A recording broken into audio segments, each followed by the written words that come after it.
Hi friends, ಎಲ್ಲರಿಗೂ ನಮಸ್ಕಾರ. Manjula recipe Kannada ಚಾನಲ್ಗೆ ಸ್ವಾಗತ. ಇವತ್ತು ನಾನು ತುಂಬಾ ಸಿಂಪಲ್ಲಾಗಿ ಅಷ್ಟೇ ರುಚಿಯಾಗಿರೋ ಮಟನ್ ಗ್ರೇವಿ ಯಾವ ರೀತಿ ಮಾಡೋದಂತ ಹೇಳ್ಕೊಡ್ತಾ ಇದ್ದೀನಿ. ತುಂಬಾ ಚೆನ್ನಾಗಿರುತ್ತೆ, ತುಂಬ ಸುಲಭವಾಗಿ ಮಾಡ್ಕೋಬಹುದು. ಇವಾಗ ಬನ್ನಿ ಇದನ್ನು ಹೇಗೆ ಮಾಡೋದು ನೋಡೋಣ. ಮೊದಲು ಒಂದು ಮಿಕ್ಸಿ ಜಾರ್ಗೆ ಅರ್ಧ ಹೋಳಾಗಷ್ಟು ತೆಂಗಿನಕಾಯಿ ಹಾಕ್ಕೊಳ್ತಾ ಇದ್ದೀನಿ. ಹಾಗೆ ಒಂದು ಮೀಡಿಯಮ್ ಸೈಜ್ದು ಟೊಮೊಟೊ, 2 ಗಡ್ಡೆ ಈರುಳ್ಳಿ, 2 ಗಡ್ಡೆ ಬೆಳ್ಳುಳ್ಳಿ ಹಾಕ್ಕೊಳ್ತಾ ಇದ್ದೀನಿ. ಹಾಗೆ 2 ಇಂಚ್ ಆಗೋಷ್ಟು ಶುಂಠಿ, 1 ಹಿಡಿ ಕೊತ್ತಂಬರಿ ಸೊಪ್ಪು, 1 ಹಿಡಿ ಪುದೀನ ಸೊಪ್ಪು ಹಾಕ್ಕೊಳ್ತಾ ಇದ್ದೀನಿ.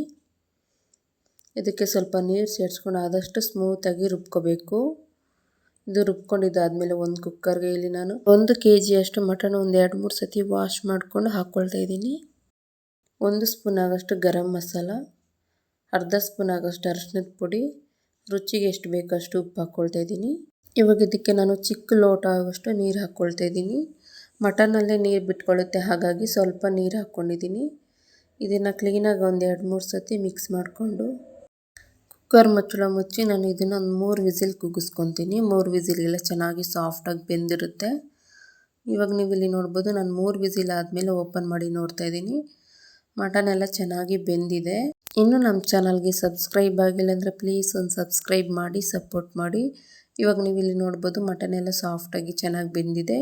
ಇವಾಗ ಇನ್ನೊಂದು ಪಾತ್ರೆಗೆ ಇಲ್ಲಿ ನಾನು 3-4 ಟೇಬಲ್ ಸ್ಪೂನ್ ಆಗೋಷ್ಟು ಎಣ್ಣೆ ಹಾಕ್ಕೊಂಡು, ಎಣ್ಣೆ ಸ್ವಲ್ಪ ಚೆನ್ನಾಗಿ ಬಿಸಿ ಆದಮೇಲೆ ಸಣ್ಣದಾಗಿ ಕಟ್ ಮಾಡಿ ಇಟ್ಕೊಂಡಿರೋ 1 ಗಡ್ಡೆ ಈರುಳ್ಳಿನ ಹಾಕ್ಕೊಂಡು ಫ್ರೈ ಮಾಡ್ಕೊಳ್ತಾ ಇದ್ದೀನಿ. ಹಾಗೆ ಸ್ವಲ್ಪ ಕರಿಬೇವು. ಈರುಳ್ಳಿ ಸ್ವಲ್ಪ ಚೆನ್ನಾಗಿ ಫ್ರೈ ಆಗಬೇಕು, ಅಲ್ಲಿ ತನಕ ಚೆನ್ನಾಗಿ ಫ್ರೈ ಮಾಡ್ಕೊಳ್ಳಿ. ಇವಾಗ ನೀವು ಇಲ್ಲಿ ನೋಡ್ಬೋದು, ಈರುಳ್ಳಿ ಎಲ್ಲ ಚೆನ್ನಾಗಿ ಫ್ರೈ ಆದಮೇಲೆ ಬೇಯಿಸಿ ಇಟ್ಕೊಂಡಿರೋ ಮಟನ್ ಮಾತ್ರ ಹಾಕ್ಕೊಳ್ತಾ ಇದ್ದೀನಿ. ಇದನ್ನು ಒಂದು 2 ನಿಮಿಷದವರೆಗೂ ಎಣ್ಣೆದಲ್ಲೇ ಚೆನ್ನಾಗಿ ಫ್ರೈ ಮಾಡ್ಕೋಬೇಕು. ನೀವೇನಾದರೂ ಈ ಥರ ಮಟನ್ ಗ್ರೇವಿ ಟ್ರೈ ಮಾಡಿಲ್ಲ ಅಂದರೆ ಒಂದು ಸತಿ ಟ್ರೈ ಮಾಡಿ, ತುಂಬಾ ಚೆನ್ನಾಗಿರುತ್ತೆ, ತುಂಬ ಸುಲಭವಾಗಿ ಮಾಡ್ಕೋಬಹುದು. ಇವಾಗ ನೀವು ಇಲ್ಲಿ ನೋಡ್ಬೋದು, ನಾನಿಲ್ಲಿ ಒಂದು 2-3 ನಿಮಿಷದವರೆಗೂ ಚೆನ್ನಾಗಿ ಫ್ರೈ ಮಾಡ್ಕೊಂಡಿದ್ದಾದಮೇಲೆ 3 ಸ್ಪೂನ್ ಆಗೋಷ್ಟು ಮಟನ್ ಮಸಾಲ ಹಾಕ್ಕೊಳ್ತಾ ಇದ್ದೀನಿ. ಹಾಗೆ 1 ಸ್ಪೂನ್ ಆಗೋಷ್ಟು ಖಾರದ ಪುಡಿ ಹಾಕ್ಕೊಂಡು ಇದನ್ನು ಚೆನ್ನಾಗಿ ಮಿಕ್ಸ್ ಮಾಡ್ಕೋಬೇಕು. ಮಟನ್ಗೆಲ್ಲ ಚೆನ್ನಾಗಿ ಹಿಡಿಬೇಕು, ಅಲ್ಲಿ ತನಕ ಚೆನ್ನಾಗಿ ಫ್ರೈ ಮಾಡ್ಕೊಳ್ಳಿ. ನಿಮಗೆ ಯಾವ ಮಟನ್ ಮಸಾಲೆ ಇಷ್ಟ ಆಗುತ್ತೋ ಅದನ್ನು ಹಾಕ್ಕೊಂಡು ಮಾಡ್ಕೋಬಹುದು. ಇವಾಗ ನೀವು ಇಲ್ಲಿ ನೋಡ್ಬೋದು, ಈ ರೀತಿ ಮಟನ್ಗೆಲ್ಲ ಚೆನ್ನಾಗಿ ಹಿಡ್ಕೋಬೇಕು, ಅಲ್ಲಿ ತನಕ ಚೆನ್ನಾಗಿ ಮಿಕ್ಸ್ ಮಾಡ್ಕೊಳ್ಳಿ. ಈ ರೀತಿ ಚೆನ್ನಾಗಿ ಮಿಕ್ಸ್ ಮಾಡ್ಕೊಂಡಿದ್ದಾದಮೇಲೆ ಮೊದಲೇ ರುಬ್ಬಿಟ್ಕೊಂಡಿರುವಂತಹ ಮಸಾಲ ಹಾಕ್ಕೊಳ್ತಾ ಇದ್ದೀನಿ. ಇವಾಗ ನೀವು ಇಲ್ಲಿ ನೋಡ್ಬೋದು, ಈ ರೀತಿ ಹಾಕ್ಕೊಂಡು ಚೆನ್ನಾಗಿ ಮಿಕ್ಸ್ ಮಾಡ್ಕೋಬೇಕು. ಇದು ಚೆನ್ನಾಗಿ ಫ್ರೈ ಆಗಿ ಇದು ಎಣ್ಣೆ ಬಿಟ್ಕೊಂಡು ಬರೋ ತನಕ ಚೆನ್ನಾಗಿ ಫ್ರೈ ಮಾಡ್ಕೊಳ್ಳಿ.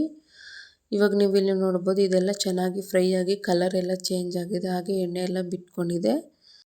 ಇವಾಗ ಇದಕ್ಕೆ ನಾನು ಮೊದಲೇ ಮಟನ್ ಬೇಯಿಸಿ ಇಟ್ಕೊಂಡಿರುವಂತಹ ನೀರು ಹಾಕ್ಕೊಳ್ತಾ ಇದ್ದೀನಿ. ಇವಾಗ ನೀವು ಇಲ್ಲಿ ನೋಡ್ಬೋದು, ಸ್ವಲ್ಪ ಕೂಡ ವೇಸ್ಟ್ ಮಾಡ್ತೀರಾ ಮಟನ್ ಬೆಂದಿರೋಂಥ ನೀರು ಹಾಕ್ಕೊಳ್ಳಿ, ತುಂಬಾ ಚೆನ್ನಾಗಿರುತ್ತೆ. ಇವಾಗ ಇದನ್ನು ಒಂದು 2 ಸತಿ ಕ್ಲೀನಾಗಿ ಮಿಕ್ಸ್ ಮಾಡ್ಕೊಳ್ತಾ ಇದ್ದೀನಿ.